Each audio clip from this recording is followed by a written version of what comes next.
வணக்கம், welcome back to DS fashion designing channel.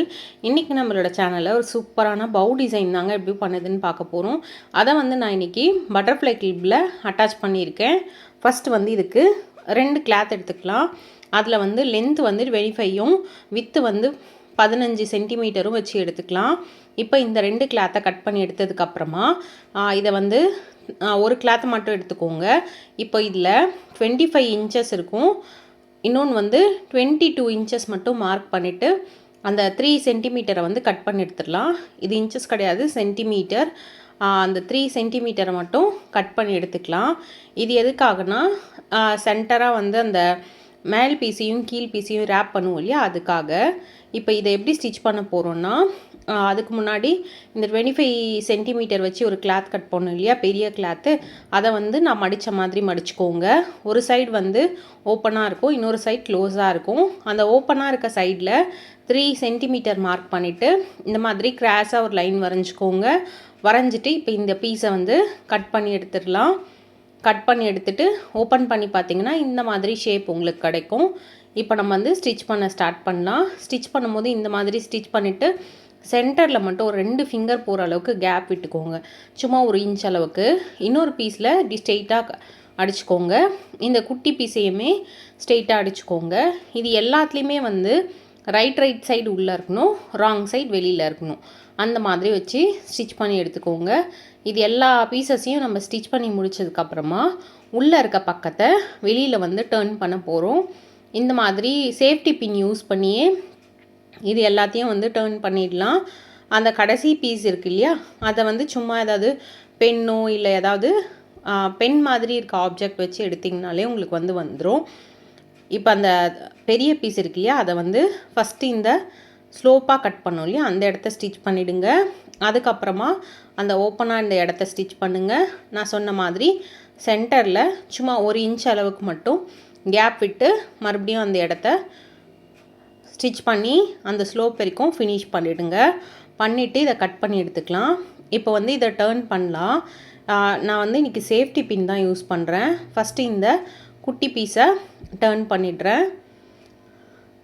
Right side உள்ளே வரணும், ராங் சைடு வெளியில் வரணும். அந்த மாதிரி ஸ்டிச் பண்ணி எடுத்திங்கன்னா தான் நம்ம ஸ்டிச் பண்ணி முடிச்சதுக்கப்புறம் டர்ன் பண்ணும்போது ரைட் சைடு நம்மளுக்கு வெளியில் வரும். அதுக்கப்புறமா உங்களோட கிளாத் எப்படி இருக்குதுன்னு பார்த்துட்டு வேணும்னா இந்த மாதிரி நான் வச்சேன் பார்த்தீங்களா, அந்த மாதிரி வச்சு ஒரு அயன் கூட நீங்கள் கொடுத்துக்கலாம். இன்றைக்கி நான் காட்டன் ஃபேப்ரிக் தான் எடுத்திருக்கேன். ஸோ எனக்கு ரொம்ப சுருக்கமாகவும் அந்த மாதிரி இல்லை. நான் ஜஸ்ட் ஃபோல்ட் பண்ணாலே நான் எந்த மாதிரி பண்ணுறனோ அந்த மாதிரி கிளாத் டர்ன் ஆகிடுது. இப்போ ஃபஸ்ட்டு இந்த ஃபஸ்ட் குட்டி பீஸை டர்ன் பண்ணோம். இப்போ பெரிய பீஸை டர்ன் பண்ணுறோம். இந்த எட்ஜஸ்லாம் பார்த்திங்கன்னா இந்த மாதிரி பென் வச்சு ப்ரெஸ் பண்ணி விட்டிங்கன்னா தான் உங்களுக்கு பர்ஃபெக்டாக வரும். இப்போ நம்ம ஓப்பனாக வச்சோம் இல்லையா, அந்த இடத்த ஸ்டிச் பண்ணி முடிச்சிடலாம். பெரிய பீஸ் அந்த இடத்த ஸ்டிச் பண்ணி முடிச்சுட்டு இப்போது சின்னதாக செஞ்சோம் இல்லையா, அந்த பீஸை இப்போ நான் மடிக்கிற மாதிரி மடிச்சுக்கோங்க. ஃபஸ்ட்டு சென்டராக மடித்து அந்த சென்டரை நல்லா கை வச்சு ப்ரெஸ் பண்ணிங்கன்னா மார்க் விழுந்துடும். அதுக்கப்புறமா அது மேலே 2 சைடு இருக்க துணியையும் வச்சுருங்க. வச்சுட்டு இப்போ இதை ஸ்டிச் பண்ணிடலாம். இப்போ 2 சைடும் கட் பண்ணி எடுத்துகிட்டு இப்போ இதை எப்படி ஸ்டிச் பண்ணலான்னா, இதை மாதிரி ஃபோல்ட் பண்ணி ஃபஸ்ட்டு சென்டர் பாயிண்ட் மார்க் பண்ணிக்கோங்க. அதுக்கப்புறமா இந்த மாதிரி இதோட பெரிய பக்கம்லேருந்து ஸ்டிச் பண்ணிட்டு வாங்க. பெரிய பக்கத்துலேருந்து சின்ன பக்கம் வரணும். அந்த மாதிரி ஸ்டிச் பண்ணிட்டு வாங்க. அதுக்கப்புறமா அது மேலே நம்ம ரெடி பண்ணி வச்ச சின்ன பீஸ் இருக்கு இல்லையா, அதையும் இந்த மாதிரி ஸ்டிச் பண்ணிக்கோங்க. இப்படி ஜிக்ஸாக்காக உள்ள மேலே கீழே அந்த மாதிரி விட்டு ஸ்டிச் பண்ணிக்கணும். இதுக்கப்புறமா இதை நல்லா த்ரெட் வச்சு சுற்றி விட்டு பின்னாடி த்ரெட்டை நல்லா லாக் பண்ணுற மாதிரி ஒரு 2 நாட் போட்டுக்கோங்க. அதுக்கப்புறமா இந்த த்ரெட்டை கட் பண்ணக்கூடாது, அப்படியே வச்சுருங்க.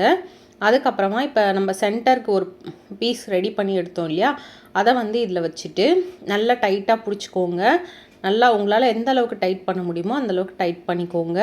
டைட் பண்ணிவிட்டு இப்போ பின்பக்கம் அந்த த்ரெட்டை கட் பண்ணாமல் வச்சுருந்தோம் இல்லையா, அதை யூஸ் பண்ணி அந்த த்ரெட்டோட அந்த சென்டர் பீஸோட கீழேயும் மேல் பீஸையும் நல்லா இந்த மாதிரி கொஞ்சம் நிறைய ஸ்டிச்சஸ் போட்டு கட் பண்ணிக்கோங்க.